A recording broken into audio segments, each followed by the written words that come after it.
সূরা আল হজ। বিসমিল্লাহির রহমানির রহিম। রহমান রহিম আল্লাহ তাআলার নামে। ইয়া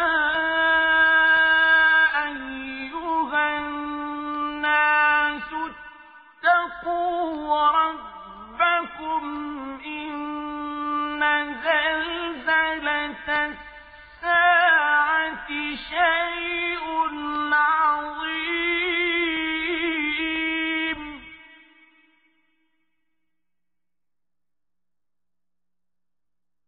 ইয়াওমা তারাউনাহা তাযহালু কুল্লু মুরদি'আতিন আম্মা আরদা'আত ওয়া তাদা'u কুল্লু যাতি হামলিন হামলাহা ওয়া তারান নাসা সুকারা ওয়া মা হুম বিসুকারা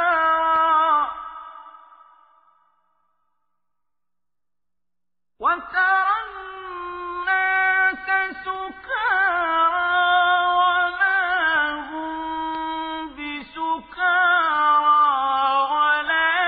ওয়ালাকিন্না আযাবাল্লাহি শাদীদ। হে মানুষ, তোমরা তোমাদের মালিককে ভয় করো, কেননা কিয়ামতের কম্পন হবে একটি ভয়ঙ্কর ঘটনা। সেদিন তোমরা দেখবে বুকের দুধ খাওয়াচ্ছে এমন প্রতিটি নারী ভয়াবহ আতঙ্কে তার দুগ্ধপোষ্যকে ভুলে যাবে। প্রতিটি গর্ভবতী নারী তার গর্ভস্থিত সন্তানের বোঝা ফেলে দেবে।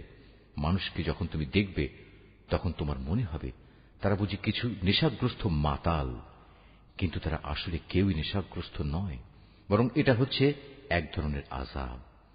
আল্লাহ তাআলার আযাব অত্যন্ত ভয়াবহ। وَمِنَ النَّاسِ مَن يُجَادِلُ فِي اللَّهِ بِغَيْرِ عِلْمٍ وَيَتَّبِعُ كُلَّ شَيْطَانٍ مَّرِيدٍ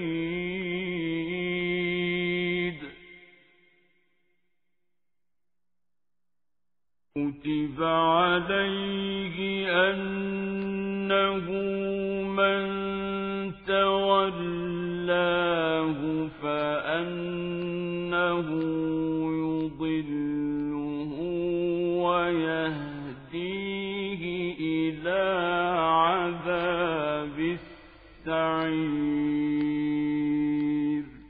মানুষের মধ্যে কিছু মূর্খ লোক আছে যারা না জেনে না বুঝে আল্লাহ তাআলার শক্তি ক্ষমতা সম্পর্কে তর্ক বিতর্ক করে এবং সে প্রতিটি বিদ্রোহী শয়তানের আনুগত্য করে।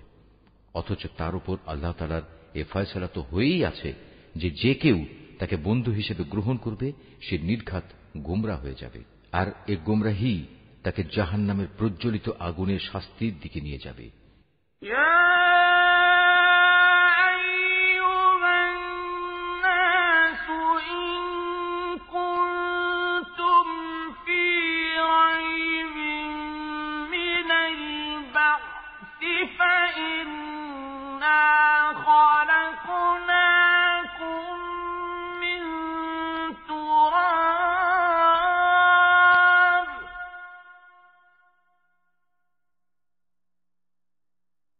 فَإِنَّا خَلَقْنَاكُم مِّن تُرَابٍ ثُمَّ مِن نُّطْفَةٍ ثُمَّ مِنْ عَلَقَةٍ ثُمَّ مِن مُّضْغَةٍ مُّخَلَّقَةٍ وَغَيْرِ مُخَلَّقَةٍ لِّنُبَيِّنَ لَكُمْ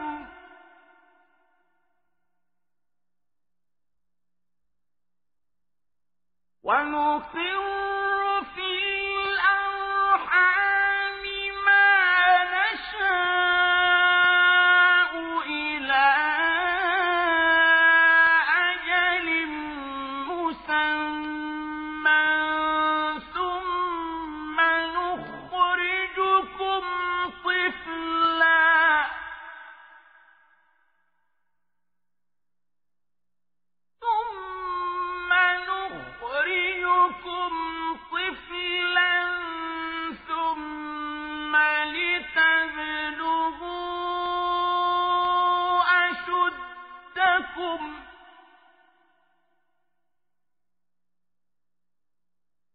ومنكم من يتوفى ومنكم من يرد إلى أرذل العمر لكي لا يعلم من بعد علم شيئا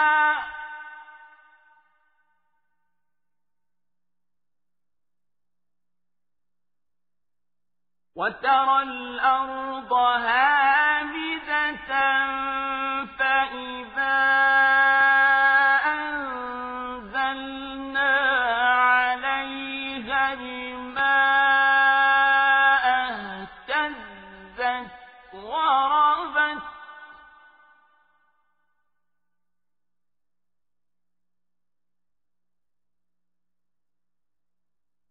فإذا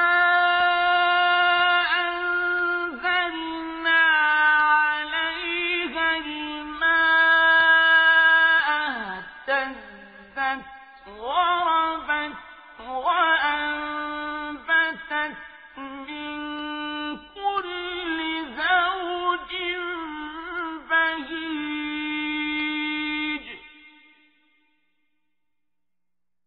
ذلك بأن الله هو الحق وأنه يحيي الموتى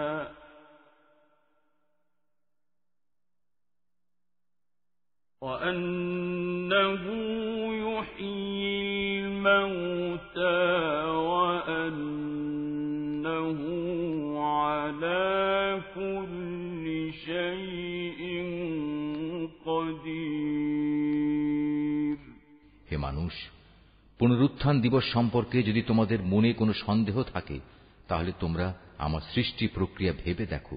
আমি তোমাদের প্রথমত মাটি থেকে, অতঃপর শুক্র থেকে, অতঃপর রক্তপিণ্ড থেকে, তারপর মাংসপিণ্ড থেকে পয়দা করেছি, যা আকৃতি বিশিষ্ট হয়ে সন্তানে পরিণত হয়েছে, কিংবা আকৃতি বিশিষ্ট না হয়ে নষ্ট হয়ে গেছে, যেন আমি তোমাদের কাছে আমার সৃষ্টি কৌশল প্রকাশ করে দিতে পারি।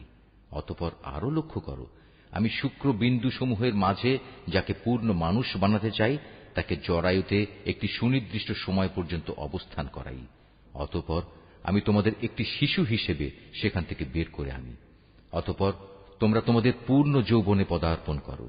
তোমাদের মধ্যে কেউ বয়ঃপ্রাপ্তির আগেই মরে যায়, আবার তোমাদের অকর্মণ্য বৃদ্ধ বয়স পর্যন্ত পৌঁছে দেয়া হয়, যেন অনেক কিছু জানার পরেও তার অবস্থা এমন হয় সে কিছুই বুঝি এখন আর জানে না। সৃষ্টি প্রক্রিয়ার আরেকটি দিক দেখো, শুষ্ক ভূমি। অতঃপর আমি যখন তার উপর আসমান থেকে পানি বর্ষণ করি, তখন তা সরস ফলে ফুলে তাজা হয়ে ওঠে। অতঃপর তা সর্বপ্রকার নয়নাভিরাম উদ্ভিদ উদ্গত করে। এগুলো এজন্যই ঘটে, আল্লাহ তাআলাই হচ্ছেন অমোঘ সত্য। তিনি মৃতকে জীবন দান করেন এবং সব কিছুর উপর তিনি একক ক্ষমতাবান। الساعة آتية لا ريب فيها وأن الله يبعث من في القبور ومن الناس من يجادل في الله بغير علم ولا هدى ولا كتاب منير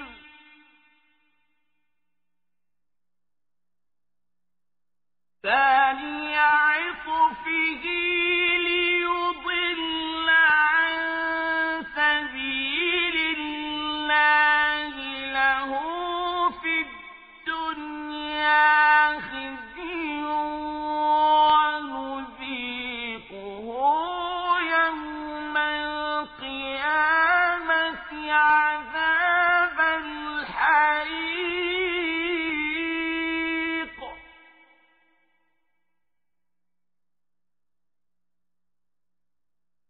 ذلك بما قدمت يداك وأن الله ليس بظلام للعبيد অবশ্যই কিয়ামত আসবে, তাতে বিন্দু মাত্র সন্দেহ নেই। যারা কবরে শুয়ে আছে আল্লাহ তাআলা অবশ্যই তাদের পুনরুত্থিত করবেন।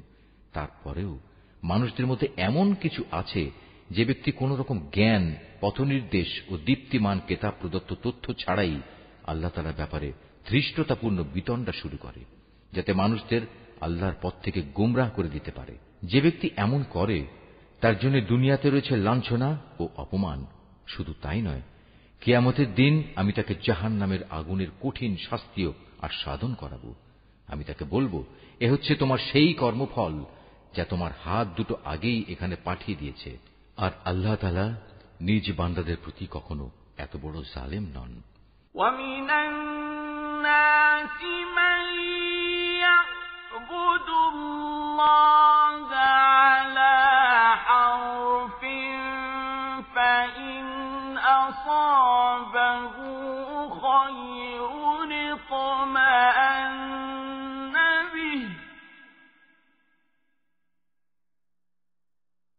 فَإِنْ أَصَابَهُ خَيْرٌ اطْمَأَنَّ بِهِ وَإِنْ أَصَابَتْهُ فِتْنَةٌ انقلب على وجهه خسر الدنيا والآخرة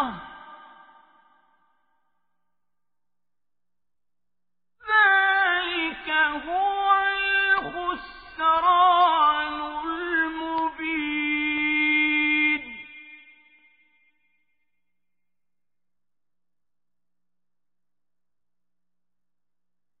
يدعو من دون الله ما لا يضره وما لا ينفعه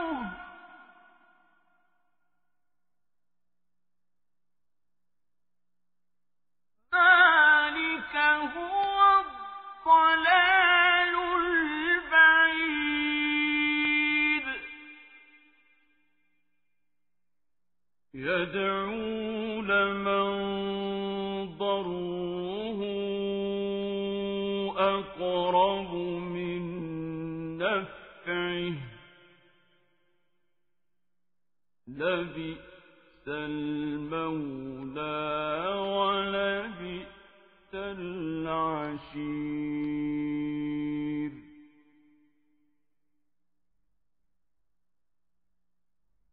إن الله يدخل الذين آمنوا وعملوا الصالحات جنات تجري من تحتها الأنهار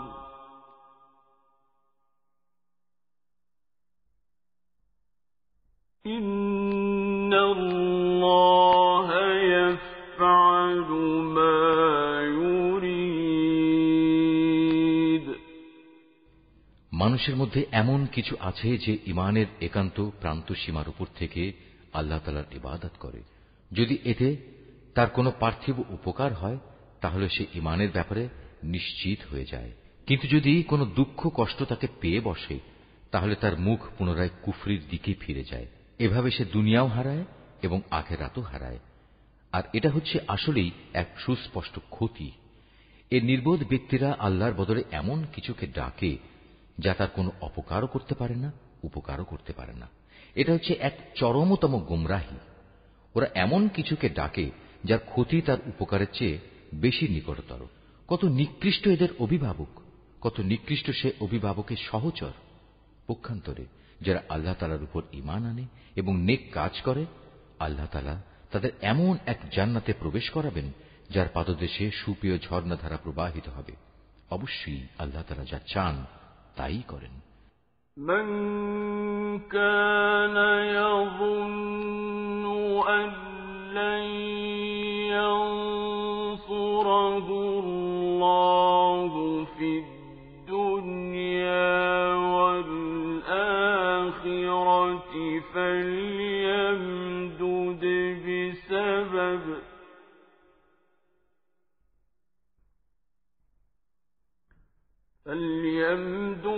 بسبب إلى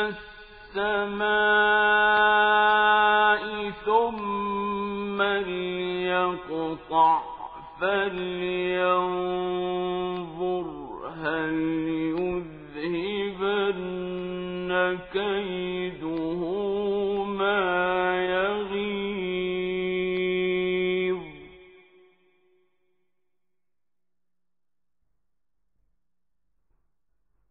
وكذلك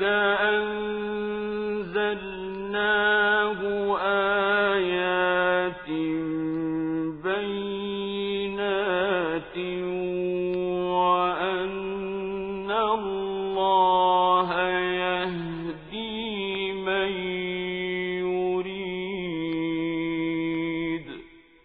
যদি কেউ মনে করে আল্লাহ তাআলা যাকে নবুয়ত দিয়েছেন তাকে দুনিয়া ও আখিরাতে কোনো সাহায্যই করবেন না, তাহলে নিজের পরিতৃপ্তির জন্য সে যেন আসমান পর্যন্ত একটি রশি ঝুলিয়ে নেয়, অতঃপর আসমানে গিয়ে যেন ওহী আগমনের ধারা কেটে দিয়ে আসে, তারপর নিজেই যেন দেখে নেয় যে জিনিসের প্রতি তার এত আক্রোশ তার এ কৌশল তা দূর করতে পারে কিনা। এভাবেই সুস্পষ্ট নিদর্শনের মাধ্যমে আমি কোরআনটা নাজিল করেছি। আল্লাহ তাআলা যাকে চান সঠিক পথের হেদায়েত দান করেন। إن الذين آمنوا والذين هادوا والصابئين والنصارى والمجوس والذين أشركوا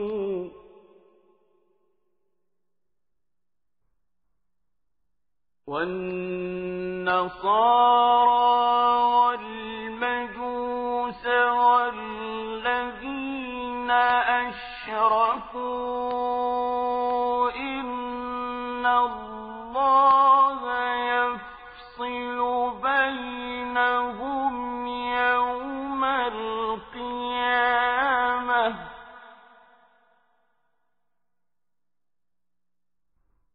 إن الله على كل شيء شهيد।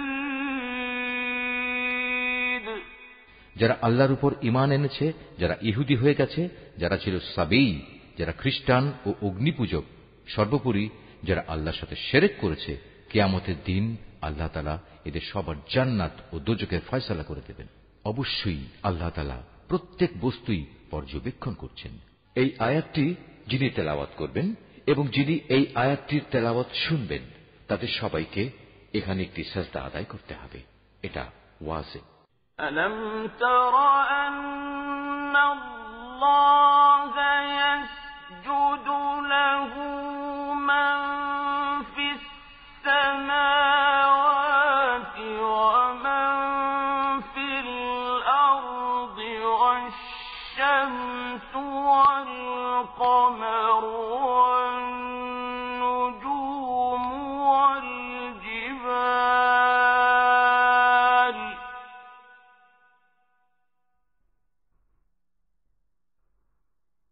والشمس والقمر والنجوم والجبال والشجر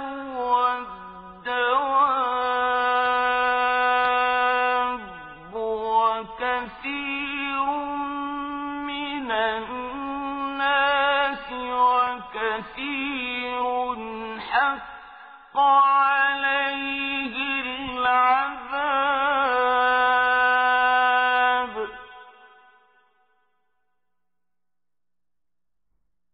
ومن يهن الله فما له من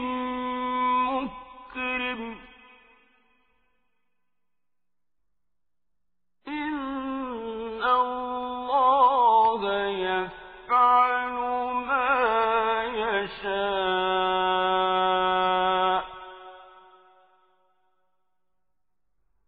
هذان خصمان اختصموا في ربهم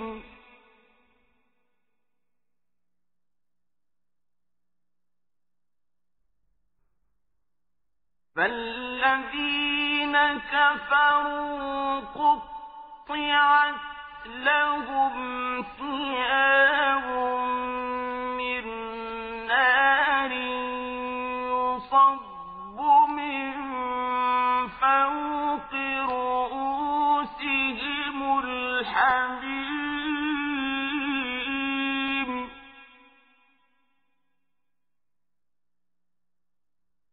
يصهر به ما في بطونهم والجلود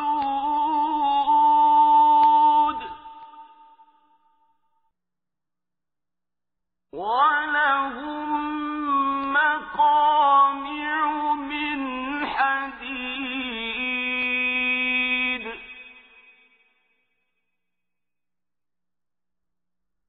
كلما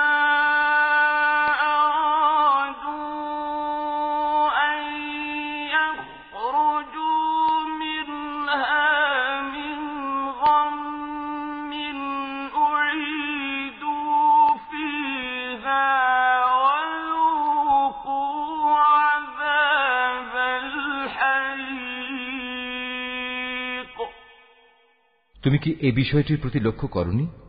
যত সৃষ্টি আসমান সমূহে আছে, যত আছে জমিনে, সবকিছুই আল্লাহ তাআলাকে সাজদা করছে। সাজদা করছে সূর্য, চন্দ্র, তারকারাজি, পর্বতসমূহ, বৃক্ষলতা, জমিনের উপর বিচরণশীল সব জীবজন্তু, সর্বোপরি মানুষের মধ্যেও অনেকে তাকে সাজদা করছে। এ মানুষদের অনেকের উপর নাফরমানির কারণে আল্লাহর আযাব অবধারিত হয়ে আছে। আসলে আল্লাহ তাআলা যাকে অপমানিত করেন তাকে সম্মান দেওয়ার কেউই নেই। অবশ্যই আল্লাহ তাআলা তাই করেন যা তিনি ইরাদা করেন। এ হচ্ছে বিপরীতমুখী দুটো দল, যারা নিজেদের মালিকের ব্যাপারে একে অন্যের সাথে বিতর্ক করল। অতঃপর এদের মধ্যে যারা আল্লাহ তাআলাকে অস্বীকার করে তাদের পরিধান করানোর জন্য আগুনের পোশাক কেটে রাখা হয়েছে। শুধু তাই নয়, তাদের মাথার উপর সেদিন প্রচন্ড গরম পানি ঢেলে দেয়া হবে। তার ফলে যা কিছু তাদের পেটের ভেতর আছে তা সব এবং চামড়াগুলো গলে যাবে। তাদের শাস্তির জন্য সেখানে আরো থাকবে বড় বড় লোহার গদা। যখনই তারা দোজখের তীব্র যন্ত্রণায় অস্থির হয়ে তা থেকে বেরিয়ে আসতে চাইবে, তখনই তাদের পুনরায় ধাক্কা দিয়ে তাতে ঠেলে দেয়া হবে। বলা হবে, জ্বলনের প্রচন্ড যন্ত্রণা আজ তোমরা আস্বাদন করো। এরা ছিল বিতর্কের প্রথম দল, যারা আল্লাহ তাআলাকে অস্বীকার করেছে। ইন্নাল্লাহা ইউদখিলুল্লাযীনা আমানু ওয়া আমিলুস সালিহাতি জান্নাতিন তাজরি মিন তাহতিহাল আনহারু ইউহাল্লাউনা ফীহা মিন أساور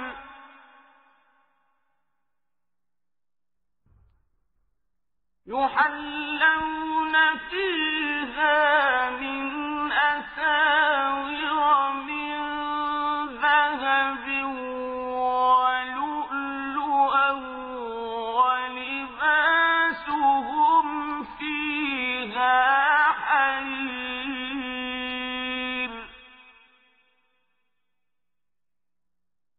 وهدوا إلى الطيب من القول وهدوا إلى صراط الحميد إن الذين كفروا ويصدون عن سبيل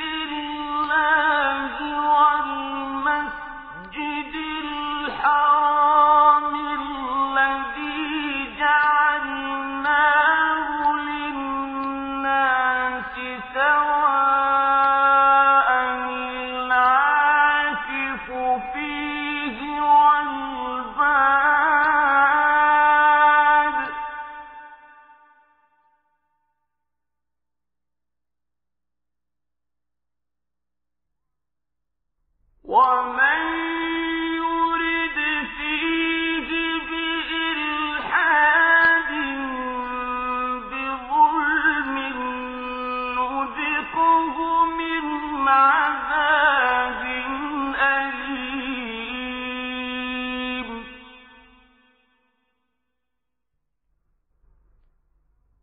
وإذ بوأنا لإبراهيم مكان البيت ألا تشرك بي شيئا وطهر بيتي للطائفين والقائمين والركع السجود বিতর্কের দ্বিতীয় দল, যারা আল্লাহ তাআলার উপর ঈমান এনেছে এবং নেক কাজ করেছে, আল্লাহ তাআলা অবশ্যই তাদের এমন এক জান্নাতে প্রবেশ করাবেন যার তলদেশে অমেয় ঝর্ণাধারা প্রবাহমান থাকবে, যেখানে তাদের সোনার কাঁকন ও মুক্তা দিয়ে বানানো মালা দ্বারা অলঙ্কৃত করা হবে। উপরন্তু সেখানে তাদের পোশাক হবে রেশমের। এসব পুরস্কার তাদের এ কারণেই দেয়া হবে যে দুনিয়ায় তাদের ভালো কথার দিকে হেদায়েত করা হয়েছিল এবং মহাপ্রশংসিত আল্লাহ তাআলার পথ তাদের দেখানো হয়েছিল এবং তারা যথাযথ তা মেনেও নিয়েছিল। যারা নিজেরা কুফরি করে এবং অন্যদেরও আল্লাহর পথে চলতে বাধা দেয় মানুষদের মসজিদুল হারামের তাওয়াফ ও জিয়ারত থেকে, যাকে আমি স্থানীয় অস্থানীয় নির্বিশেষে সব মানুষের জন্য একই রকম মর্যাদার স্থান বানিয়েছি, এমন লোকদের মনে রাখতে হবে যারা তাতে হারাম শরীফে ইচ্ছাপূর্বক দ্বীন বিরোধী কাজ করবে।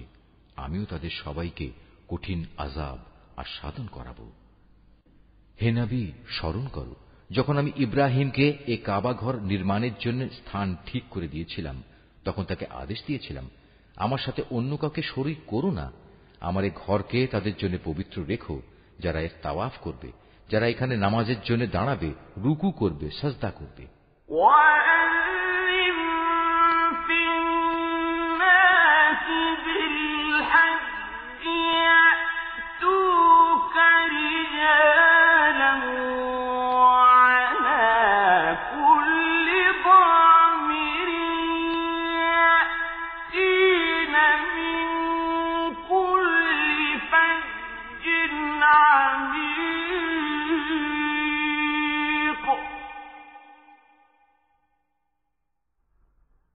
ليشهدوا منافع لهم ويذكروا اسم الله في أيام معلومات على ما رزقهم من بهيمة الأنعام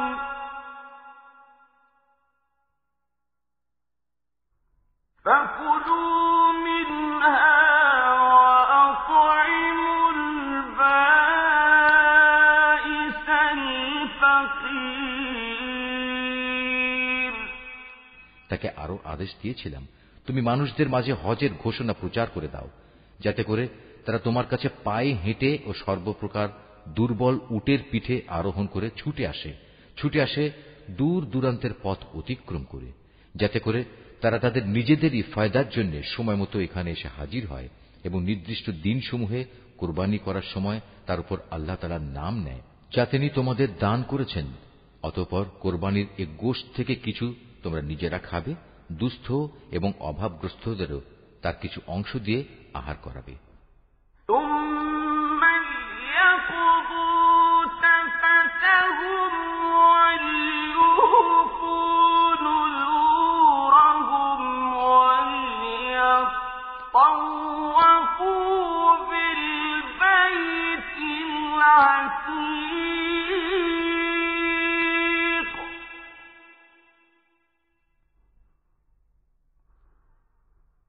ذلك ومن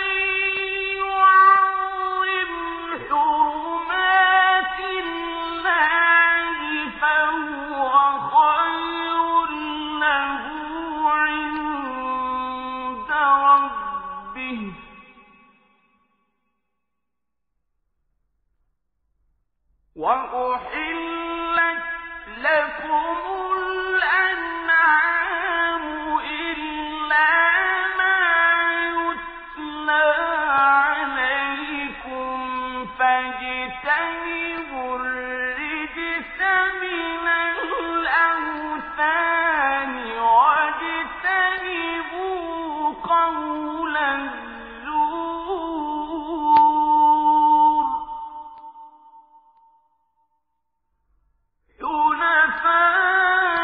حنفاء لله غير مشركين به ومن يشرك بالله فكأنما خر من السماء فتخطفه الطير أو تهوي به الريح في مكان سحيق অতঃপর তারা যেন এখানে এসে তাদের যাবতীয় ময়লা কালিমা দূর করে, নিজেদের মানতসমূহ পুরা করে, বিশেষ করে এ প্রাচীন ঘরটির তাওয়াফ করে। এ হচ্ছে কাবা ঘর বানানোর উদ্দেশ্য। যে কেউই আল্লাহ তাআলার নির্ধারিত পবিত্র অনুষ্ঠানমালার সম্মান করে, এটা তার জন্য তার মালিকের কাছে একটি উত্তম কাজ বলে বিবেচিত হবে। একথা মনে রেখো, সেসব জন্তু ছাড়া যাদের কথা কোরআনে উল্লেখ করা হয়েছে, অন্য সব চতুষ্পদ জন্তুই তোমাদের জন্য হালাল করা হয়েছে। অতএব তোমরা এখন মূর্তি পূজার অপবিত্রতা থেকে বেঁচে থেকো এবং বেঁচে থেকো সব ধরনের মিথ্যা কথা থেকে। আল্লাহ তাআলার প্রতি নিষ্ঠাবান হও, তার সাথে কাউকে শরীক করো না। আর যে ব্যক্তি আল্লাহ তাআলার সাথে অন্য কাউকে শরীক করে, তার অবস্থা হচ্ছে সে যেন আসমান থেকে ছিটকে পড়ল, অতঃপর মাঝ পথেই কোন পাখি যেন তাকে ছোঁ মেরে নিয়ে গেল, কিংবা আসমান থেকে জমিনে পড়ার আগেই বাতাস তাকে উড়িয়ে নিয়ে দূরের কোন অজ্ঞাতনামা স্থানে ফেলে দিল, যেখানে কিছুই সে দেখতে পেল না। ذلك ومن يعظم شعائر الله فإنها من تقوى القلوب لكم فيها منافع إلى أجل مسمى ثم محلها إلى البيت العتيق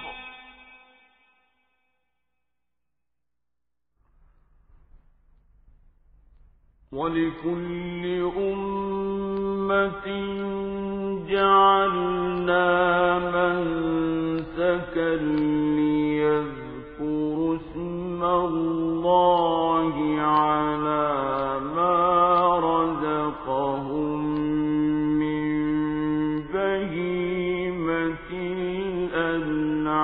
الأنعام فإلهكم إله واحد فله أسلموا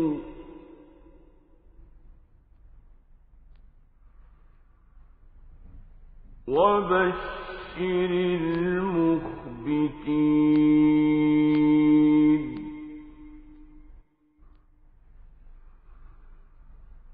الذين إذا ذكر الله وجلت قلوبهم والصابرين على ما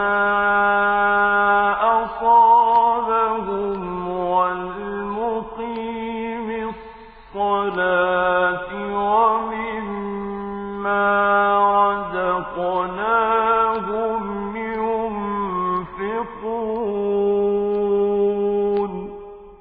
এ তো মুশরিকদের পরিণাম।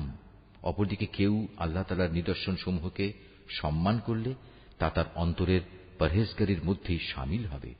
হে মানুষ, এসব পশু থেকে তোমাদের জন্য এক নির্দিষ্ট কাল পর্যন্ত নানাবিধ উপকার গ্রহণ করার ব্যবস্থা রয়েছে। অতঃপর কোরবানির নিয়ত করলে মনে রেখো, তাদের কোরবানির স্থান হচ্ছে প্রাচীন ঘরটির সন্নিকটে। প্রত্যেক জাতির জন্য আমি পশু কোরবানির এ নিয়ম করে দিয়েছি, যাতে করে সেই জাতির লোকেরা সেসব পশুর উপর আল্লাহ তাআলার নাম নেয় যা তিনি তাদের দান করেছেন। সুতরাং তোমাদের মাবুদ তো হচ্ছেন একজন, অতএব তোমরা তাঁরই সামনে আনুগত্যের মাথা নত করো। হে নবী, তুমি আমার বিনীত বান্দাদের সাফল্যের সুসংবাদ দাও।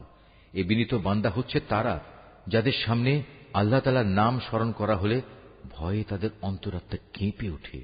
যত বিপদ মুসিবত তাদের উপর আসুক না কেন, যারা তার উপর ধৈর্য ধারণ করে, নামাজ প্রতিষ্ঠা করে, সর্বোপরি আমি তাদের যে রিজিক দান করেছি তা থেকে তারা আমারই পথে ব্যয় করে। والبدن جعلناها لكم من شعائر الله لكم فيها خير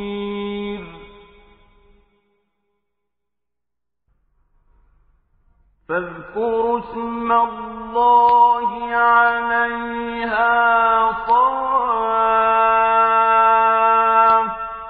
فإذا وجبت جنوبها فكلوا منها وأطعموا القانع والمعتر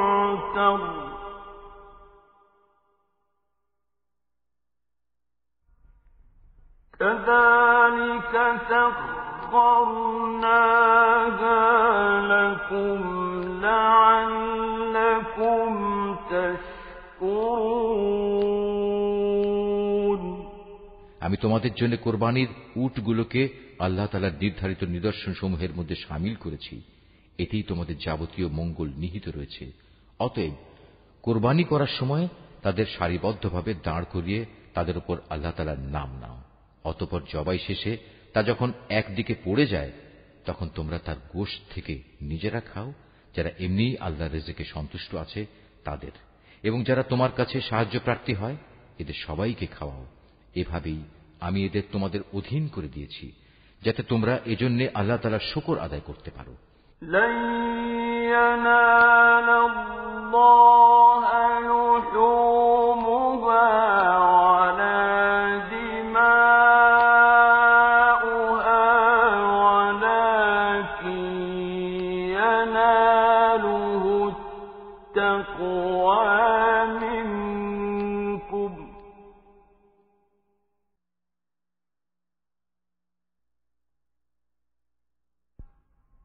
كذلك سخرها لكم لتكبروا الله على ما هداكم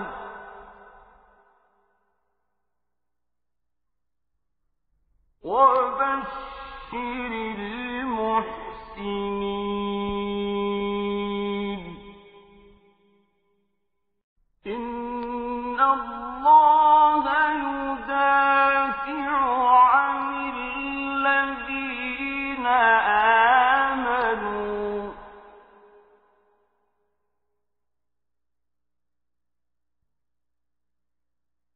إن الله لا يحب كل خوان كفور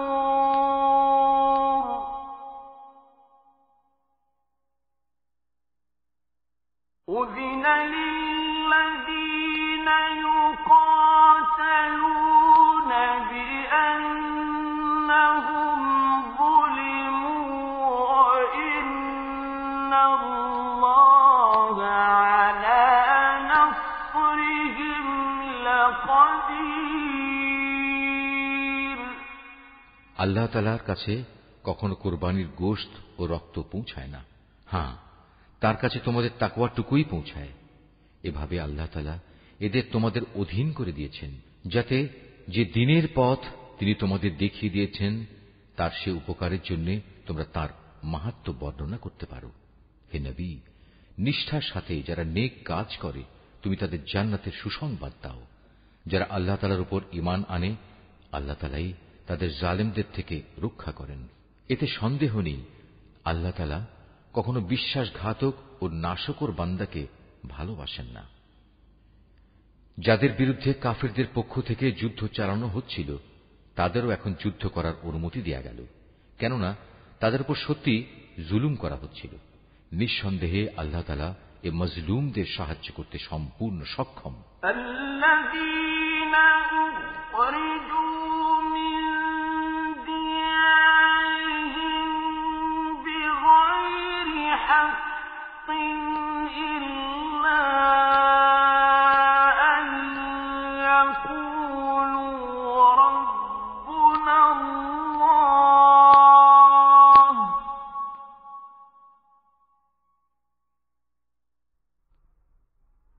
ولولا دفع الله الناس بعضهم ببعض لهدمت صوامع وبيع وصلوات ومساجد يذكر فيها كثيرا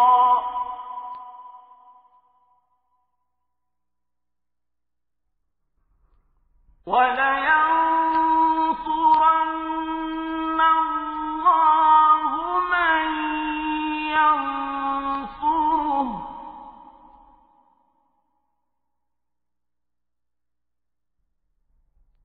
إن الله لقوي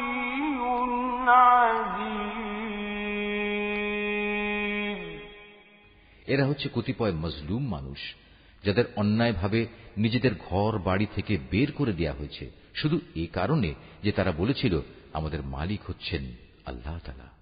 যদি আল্লাহ তাআলা মানব জাতির এক দলকে আরেক দল দিয়ে শায়েস্তা না করতেন তাহলে দুনিয়ার বুক থেকে খ্রিস্টান সন্ন্যাসীদের উপাসনালয় ও গির্জাসমূহ বিধ্বস্ত হয়ে যেত, ধ্বংস হয়ে যেত ইহুদিদের ইবাদতের স্থান ও মুসলমানদের মসজিদ সমূহ, যেখানে বেশি বেশি পরিমাণে আল্লাহ তাআলার নাম নেওয়া হয়।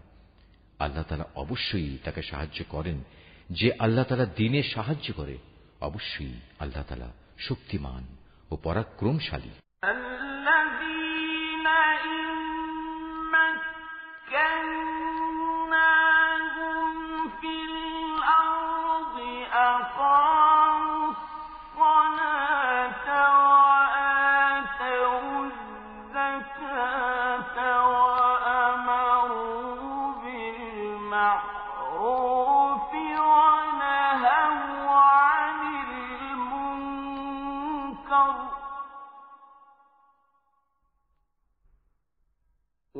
ولله عاقبة الأمور وإن يكذبوك فقد كذبت قبلهم قوم نوح وعاد وثمود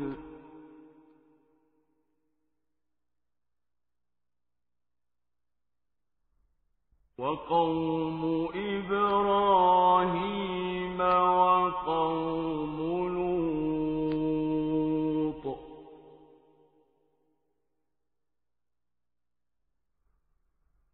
وأصحاب مدين وكذب موسى فأمليت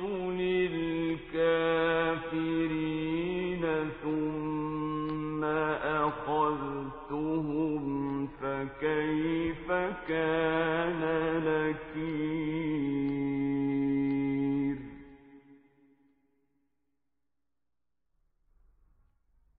فكأين من قرية أهلكناها وهي ظالمة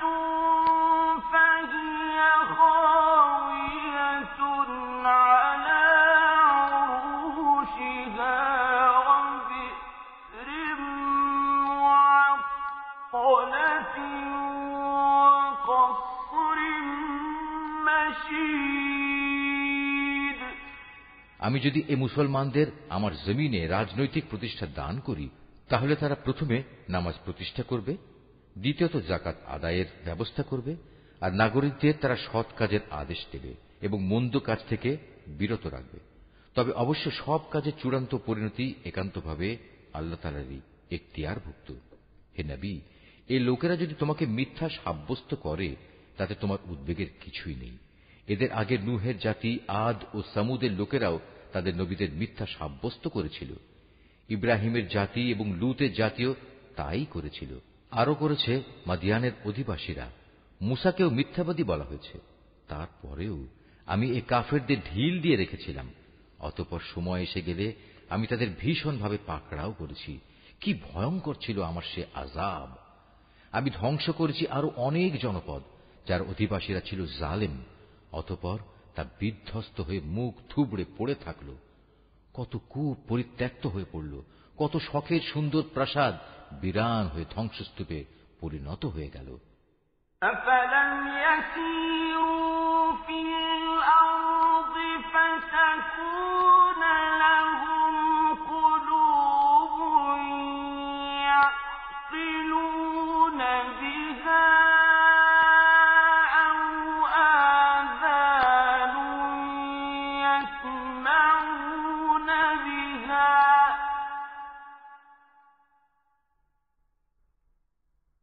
فإنها لا تعمى الأبصار ولكن تعمى القلوب التي في الصدور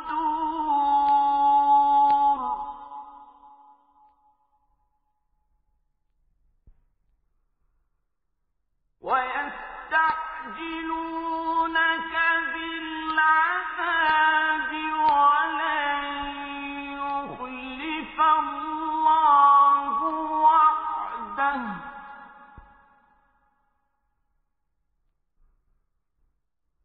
وإن يوما عند ربك كألف سنة مما تعدون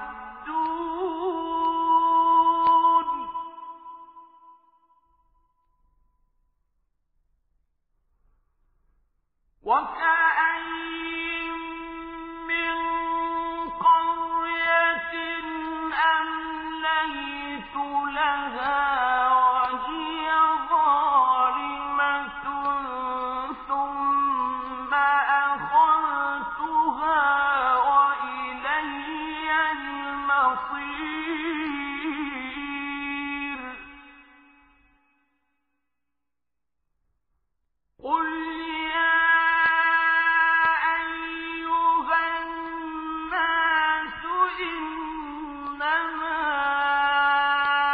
أنا لكم نذير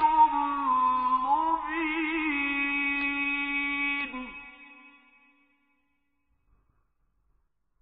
فالذين آمنوا وعملوا الصالحات لهم مغفرة ورزق كريم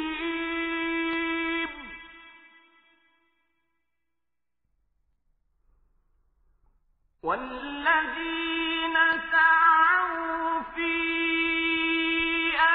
آياتنا معاجزين أولئك أصحاب الجحيم এরা কি জমিনে ঘুরে ফিরে এগুলো পর্যবেক্ষণ করেনি? পর্যবেক্ষণ করলে এদের অন্তর এমন হবে যা দ্বারা এরা তা বুঝতে পারবে, তাদের কান এমন হবে যা দ্বারা তারা শুনতে পারবে। আসলে অবোধ নির্বোধের চোখ তো কখনো অন্ধ হয়ে যায় না। অন্ধ হয়ে যায় সেই অন্তর যা মনের ভেতরে লুকিয়ে থাকে। হে নবী, এরা তোমার কাছে আযাবের ব্যাপারে তাড়াহুড়ো করে। তুমি বলো, আল্লাহ তাআলা কখনো তার ওয়াদার বরখেলাফ করেন না। তোমার মালিকের কাছে যা একদিন তা তোমাদের গণনার 1000 বছরের সমান। আরো কত জনপদ ছিল তাদের আমি প্রথম দিকে ঢিল দিয়ে রেখেছিলাম, অথচ তারা ছিল জালিম। অতঃপর এক সময় আমি তাদের কঠিন পাকড়াও করেছিলাম। পরিশেষে সবাইকে আমার কাছেই ফিরে আসতে হবে। হে নবী, তুমি বলো, হে মানুষ, আমি তো তোমাদের জন্য আযাবের একজন সুস্পষ্ট সতর্ককারী মাত্র। যারা আল্লাহর উপর ঈমান আনে এবং সে অনুযায়ী নেক কাজ করে, তাদের জন্য রয়েছে আল্লাহ তাআলার ক্ষমা ও সম্মানজনক জীবিকা। অপরদিকে যারা আমার আয়াতসমূহ ব্যর্থ করে দেওয়ার চেষ্টা করে, তারাই জাহান্নামের অধিবাসী হবে।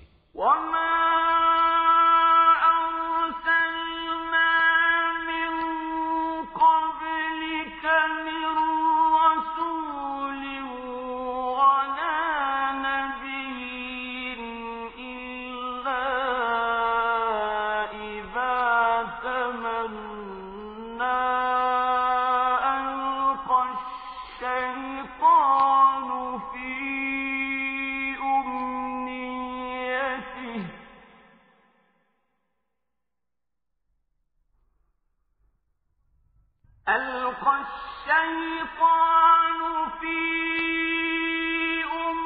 أمنيته فينسخ الله ما يلقي الشيطان ثم يحكم الله آياته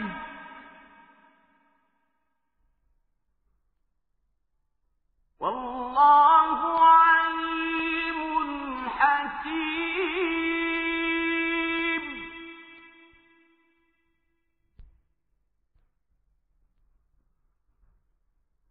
ليجعل ما يلقي الشيطان فتنة للذين في قلوبهم مرض والقاسية قلوبهم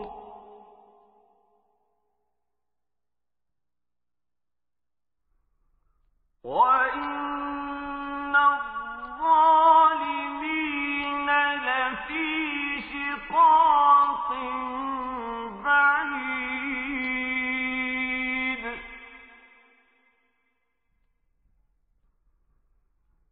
وليعلم الذين أوتوا العلم أنه الحق من ربك فيؤمنوا به فتخبت له قلوبهم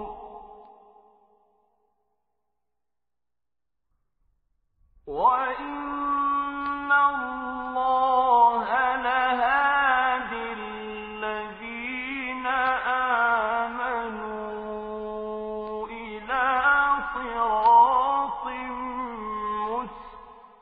مستقيم হে নবী, আমি তোমার আগে এমন কোন নবী কিংবা রসুলই পাঠাইনি যারা এই ঘটনার সম্মুখীন হয়নি যে যখন সে নবী আল্লাহর আয়াতসমূহ পড়ার আগ্রহ প্রকাশ করল, তখন শয়তান তার সে আগ্রহের কাজে কাফেরদের মনে সন্দেহ ঢেলে দেয়নি। অতঃপর আল্লাহ তাআলা শয়তানের নিক্ষিপ্ত সন্দেহগুলো মিটিয়ে দেন এবং নিজের আয়াতসমূহকে আরো মজবুত করে দেন। আল্লাহ তাআলা সব কিছু জানেন, তিনি হচ্ছেন বিজ্ঞ কুশলী। এটা এ কারণে যেন আল্লাহ তাআলা এর মাধ্যমে শয়তানের প্রক্ষিপ্ত সন্দেহগুলোকে সেসব মানুষের পরীক্ষার বিষয়ে বানিয়ে দিতে পারেন যাদের অন্তরে আগে থেকে মুনাফিকের ব্যাধি আছে। উপরন্তু যারা একান্ত পাষাণ হৃদয়, অবশ্যই এই জালেমরা অনেক মতবিরোধ ও সন্দেহে নিমজ্জিত হয়ে আছে। এটা এই কারণে যাদের আল্লাহ তাআলার কাছ থেকে জ্ঞান দেয়া হয়েছে, তারা যেন জানতে পারে এটাই যা তুমি পড়লে তোমার মালিকের পক্ষ থেকে আসা সত্য। অতঃপর তারা যেন তাতে পুরোপুরি ঈমান আনে এবং তাদের মন যেন সেদিকে আরো আকৃষ্ট হয়ে পড়ে। অবশ্যই আল্লাহ তাআলা ঈমানদারদের সঠিক পথে পরিচালিত করেন। ولا يزال الذين كفروا في مرية منه حتى تأتيهم الساعة بغتة أو يأتيهم عذاب يوم عقيم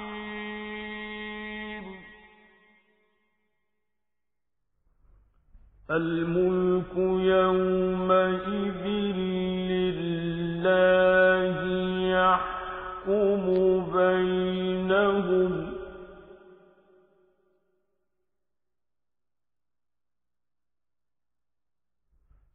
فالذين آمنوا وعملوا الصالحات في جنات النعيم والذين كفروا وكذبوا بآياتنا فأولئك لهم عذاب مهين যারা আল্লাহ তাআলাকে অস্বীকার করে তারা এই কোরআনের ব্যাপারে সন্দেহ পোষণ করা থেকে কখনো বিরত হবে না যতক্ষণ না একদিন আকস্মিকভাবে তাদের উপর কিয়ামত এসে পড়বে অথবা তাদের উপর একটি অবাঞ্ছিত ও ভয়ঙ্কর দিনের আযাব আসবে। সেদিন চূড়ান্ত বাদশাহী হবে একমাত্র আল্লাহ তাআলার। তিনি তাদের সবার মাঝে ফয়সালা করবেন। অতঃপর যারা তাঁর উপর ঈমান এনেছে এবং সে মোতাবেক নেক কাজ করেছে তারা সেদিন নিয়ামতে পরিপূর্ণ জান্নাতে অবস্থান করবে। যারা আল্লাহ তাআলাকে অস্বীকার করেছে এবং আমার আয়াতসমূহকে মিথ্যা প্রতিপন্ন করেছে তাদের জন্য অপমানজনক আযাবের ব্যবস্থা থাকবে। والذين هاجروا في سبيل الله ثم قتلوا أو ماتوا ليرزقنهم الله رزقا حسنا وَإِنَّ اللَّهَ لَهُوَ خَيْرُ الرَّازِقِينَ لَيُدْخِلَنَّهُم مُّدْخَلًا يَرْضَوْنَهُ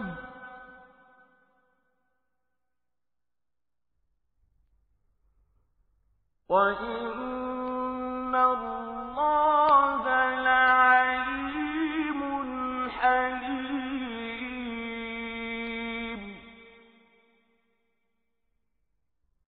ذَلِكَ وَمَنْ عَاقَبَ بِمِثْلِ مَا عُوقِبَ بِهِ ثُمَّ بُغِيَ عَلَيْهِ لَيَنصُرَنَّهُ اللَّهُ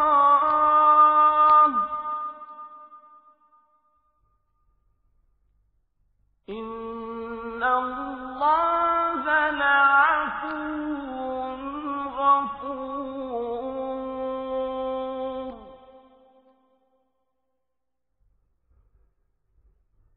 ذَلِكَ بِأَنَّ اللَّهَ يُولِجُ اللَّيْلَ فِي النَّهَارِ وَيُولِجُ النَّهَارَ فِي اللَّيْلِ وَأَنَّ اللَّهَ سَمِيعٌ بَصِيرٌ যারা আল্লাহ তাআলার পথে তাঁরই সন্তুষ্টির জন্য নিজেদের ভিটে মাটি ছেড়ে গেছে পরে আল্লাহর পথে নিহত হয়েছে কিংবা এমনি মৃত্যুবরণ করেছে অবশ্যই আল্লাহ তাআলা কিয়ামতের দিন তাদের উত্তম রিজিক দান করবেন। নিঃসন্দেহে আল্লাহ তাআলা হচ্ছেন সর্বোত্তম রিজিক দাতা। তিনি অবশ্যই তাদের এমন এক স্থানে প্রবেশ করাবেন যা তারা খুবই পছন্দ করবে। নিঃসন্দেহে আল্লাহ তাআলা প্রজ্ঞাময় ও একান্ত সহনশীল। এটা হচ্ছে তাদের প্রকৃত অবস্থা। অপরদিকে কোনো ব্যক্তি দুশমনকে যদি ততটুকুই কষ্ট দেয় যতটুকু কষ্ট তাকে দেয়া হয়েছিল তার সাথে যদি তার উপর বাড়াবাড়িও করা হয় তাহলে আল্লাহ তাআলা অবশ্যই এই মজলুম ব্যক্তির সাহায্য করবেন। নিঃসন্দেহে আল্লাহ তাআলা মানুষের পাপ মোচন করেন এবং তাদের ক্ষমা করে দেন। এ হচ্ছে আল্লাহর নিয়ম। আল্লাহ তাআলা রাতকে দিনের মধ্যে আবার দিনকে রাতের মধ্যে ঢুকিয়ে দেন। অবশ্যই আল্লাহ তাআলা সবকিছু শোনেন, সবকিছুই দেখেন। ذلك بأن الله هو الحق وأن ما يدعون من دونه هو الباطل وأن الله هو العلي الكبير.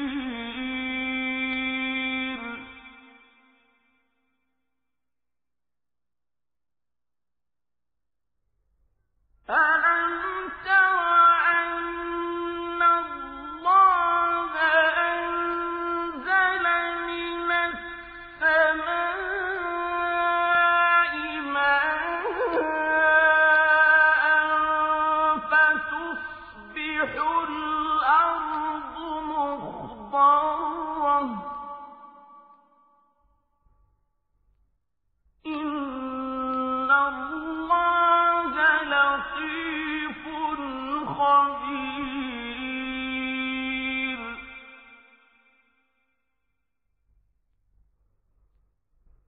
له ما في السماوات وما في الأرض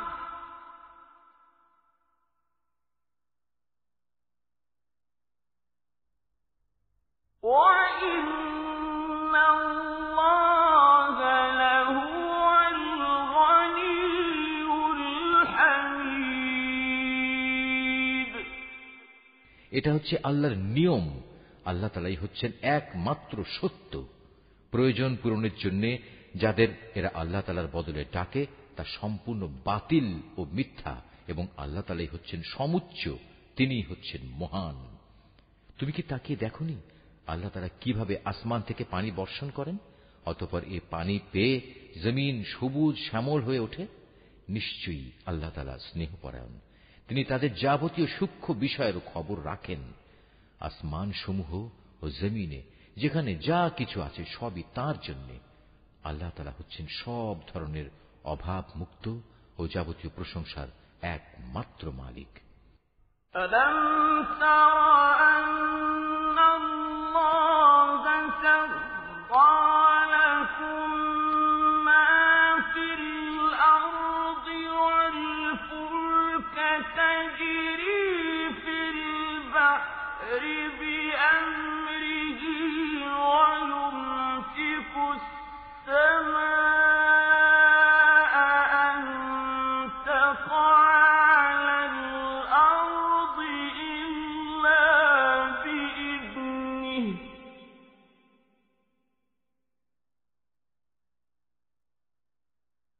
إن الله بالناس لرءوف رحيم.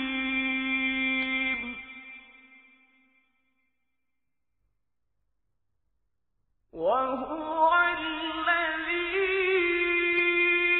أحياكم ثم يميتكم ثم يحييكم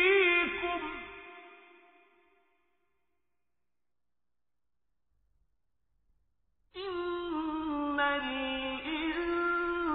الإنسان لكفور. তুমি কি দেখতে পাও না আল্লাহ তাআলা কিভাবে এ জমিনে যা কিছু আছে তাকে এবং সমুদ্রে বিচরণশীল জলযানকে নিজের আদেশক্রমে তোমাদের অধীন করে দিয়েছেন? তিনি আসমানকে ধরে রেখেছেন যাতে করে তা জমিনের উপর পড়ে না যায়, কিন্তু তাঁর আদেশের সাথে যখন পড়ে যাবে সেটা বিভিন্ন কথা। অবশ্যই আল্লাহ তাআলা মানুষদের সাথে স্নেহপ্রবণ ও দয়াবান। তিনি তোমাদের জীবন দান করেছেন, অতঃপর তিনিই তোমাদের মৃত্যু দেবেন, পুনরায় তিনিই তোমাদের জীবন দান করবেন। মানুষ আসলেই অতিমাত্রায় অকৃতজ্ঞ, তারা সবাই ভুলে যায়। لكل أمة جعلنا منسكا هم ناسكوه فلا ينازعنك في الأمر وادع إلى ربك إنك لعلى هدى مستقيم وإن جادلوك فقل الله أعلم بما تعملون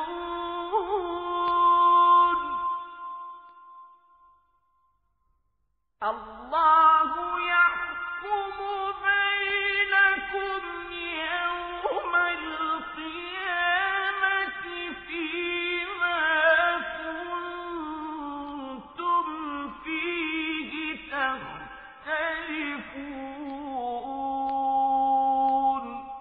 প্রত্যেক জাতির জন্যই আমি ইবাদতের কিছু আচার অনুষ্ঠান ঠিক করে দিয়েছি যা তারা পালন করে। অতএব এ ব্যাপারে তারা যেন অবশ্যই তোমার সাথে কোনো তর্ক না করে। মানুষদের তুমি তোমার মালিকের দিকে ডাকতে থাকো, অবশ্যই তুমি সঠিক পথের উপর রয়েছ। তারপরেও তারা যদি তোমার সাথে বাক বিতণ্ডা করে তাহলে তুমি বলে দাও, তোমরা আমার সাথে যা কিছু করছো আল্লাহ তাআলা তা ভালো করেই জানেন।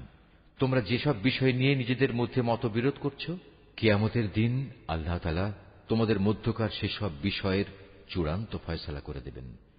ألم تعلم أن الله يعلم ما في السماء والأرض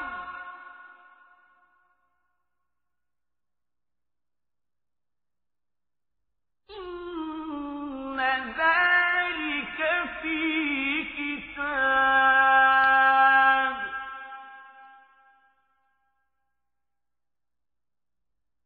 إن ذلك على الله يسير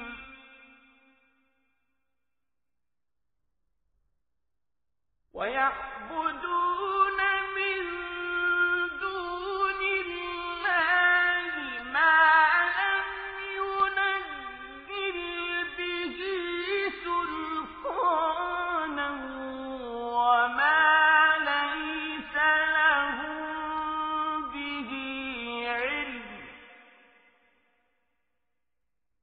وما للظالمين من نصير তুমি কি জানো না, আসমান ও জমিনে যা কিছু আছে আল্লাহ তাআলা তার সম্পর্কে সম্যক অবগত রয়েছেন। এর সবকিছু একটি কিতাবে সংরক্ষিত রয়েছে।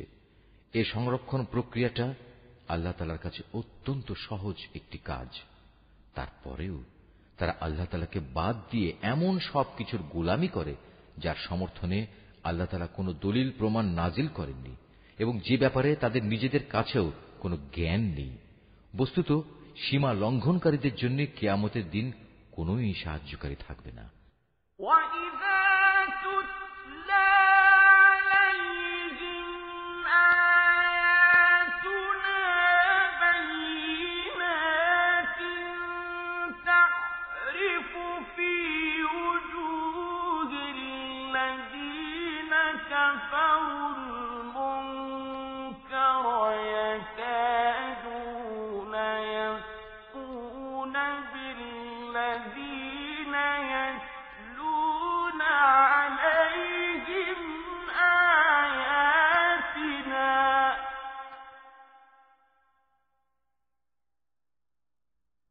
قُلْ أَفَأُنَبِّئُكُم بِشَرٍّ مِّن ذَٰلِكُمْ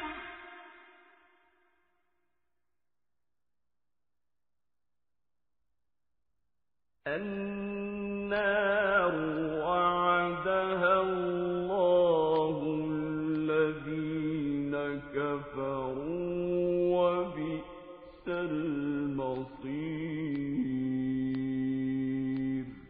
নবী, যখন এদের সামনে আমার সুস্পষ্ট আয়াতসমূহ তেলাওয়াত করা হয়, তখন তুমি কাফিরদের চেহারায় তীব্র অসন্তোষ দেখতে পাবে। অবস্থা দেখে মনে হয় যারা তাদের সামনে আয়াত তেলাওয়াত করছে এরা বুঝি এখনই তাদের উপর হামলা করবে। হে নবী, তুমি এদের বলো, আমি কি তোমাদের এর চাইতে মন্দ কিছু সংবাদ দেব? তা হচ্ছে জাহান্নামের আগুন। আল্লাহ তাআলা যার ওয়াদা করেছেন তাদের সাথে যারা আল্লাহ তাআলাকে অস্বীকার করে, আবাসস্থল হিসেবে তা কত নিকৃষ্ট।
ضعف الطالب والمطلوب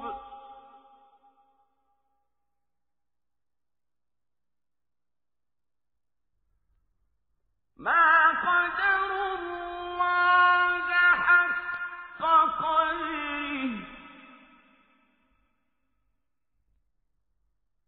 إن الله لقوي عزيز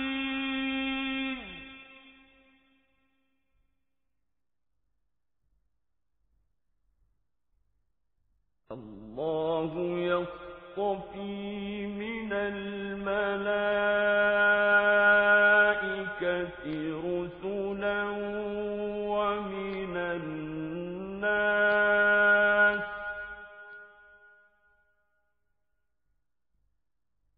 إن الله سميع بصير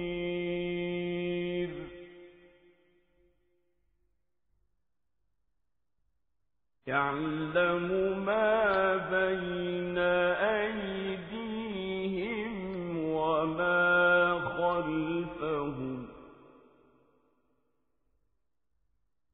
وإلى الله ترجع الأمور হে মানুষ, তোমাদের জন্য এখানে একটি উদাহরণ পেশ করা হচ্ছে, কান পেতে তা শোনো। আল্লাহ তাআলা ছাড়া তোমরা যাদের ডাকো তারা তো কখনো ক্ষুদ্র একটি মাছিও তৈরি করে দেখাতে পারবে না, যদি এ কাজের জন্য তারা সবাই একত্রিতও হয়। যদি সে মাছি তাদের কাছ থেকে কোনো কিছু ছিনিয়ে নিয়ে যায়, তবে তারা তার কাছ থেকে তা ছাড়িয়েও নিতে পারবে না। যাদের এতটুকু ক্ষমতা নেই, কত দুর্বল তারা যারা এদের কাছে সাহায্য প্রার্থনা করে। কত দুর্বল তারা যাদের কাছে এ সাহায্য চাওয়া হচ্ছে। এ মূর্খ ব্যক্তিরা আল্লাহ তাআলাকে কোনো মূল্যায়নই করতে পারেনি, ঠিক যেভাবে তার ক্ষমতার মূল্যায়ন করা উচিত ছিল। আল্লাহ তাআলা নিশ্চয়ই পরাক্রমশালী। আল্লাহ তাআলা তার ওহী বহন করার জন্য ফেরেশতাদের মধ্যে থেকে বাণীবাহক মনোনীত করেন। মানুষদের ভেতর থেকেও তিনি এটা করেন। অবশ্যই আল্লাহ তাআলা সবকিছু শোনেন ও সবকিছু দেখেন। তাদের সামনে যা আছে তা যেমনি তিনি জানেন, তেমনি জানেন তাদের পেছনে যা আছে তাও, কেননা একদিন তাঁর কাছেই সবকিছুকে ফিরে যেতে হবে। এই আয়াতটি যিনি তেলাওয়াত করবেন এবং যিনি এই আয়াতটির তেলাওয়াত শুনবেন, তারা যদি শাফি মাযহাবের অনুসারী হন, তাহলে তাদের সবাইকে এই আয়াতের সাজদাটি আদায় করতে হবে। তাদের জন্য এটা ওয়াজিব। يا أيها الذين آمنوا اركعوا واسجدوا واعبدوا ربكم وافعلوا الخير لعلكم تفلحون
واعتصموا بالله هو مولاكم فنعم المولى ونعم النصير হে মানুষ, যারা ঈমান এনেছ, তোমরা আল্লাহ তাআলার সামনে রুকু করো, সাজদা করো এবং তোমাদের মালিকের যথাযথ ইবাদত করো, নেক কাজ করতে থাকো। আশা করা যায় এতে করে তোমরা মুক্তি পেয়ে যাবে। আর আল্লাহ তাআলার পথে তোমরা জিহাদ করো, যেমনি তার জন্য জিহাদ করা তোমাদের উচিত। তিনি দুনিয়ার নেতৃত্বের জন্য তোমাদেরই মনোনীত করেছেন এবং এই জীবন বিধানের ব্যাপারে তিনি তোমাদের উপর কোনো সংকীর্ণতা রাখেননি। তোমরা প্রতিষ্ঠিত থাকো তোমাদের আদি পিতা ইব্রাহিমের দ্বীনের উপর। সে আগেই তোমাদের মুসলিম নাম রেখেছিল। এর কোরআনের মধ্যেও তোমাদের এ নামই দেওয়া হয়েছে, যেন তোমাদের রসূল তোমাদের মুসলিম হবার উপর সাক্ষ্য প্রদান করতে পারে, আর তোমরা দুনিয়ার গোটা মানব জাতির উপর আল্লাহর দ্বীনের সাক্ষ্য প্রদান করতে পারো। অতএব নামাজ প্রতিষ্ঠা করো, যাকাত আদায় করো এবং আল্লাহ তাআলার রশি শক্তভাবে ধারণ করো। তিনিই হচ্ছেন তোমাদের একমাত্র অভিভাবক। কত উত্তম অভিভাবক তিনি, কত উত্তম সাহায্যকারী তিনি।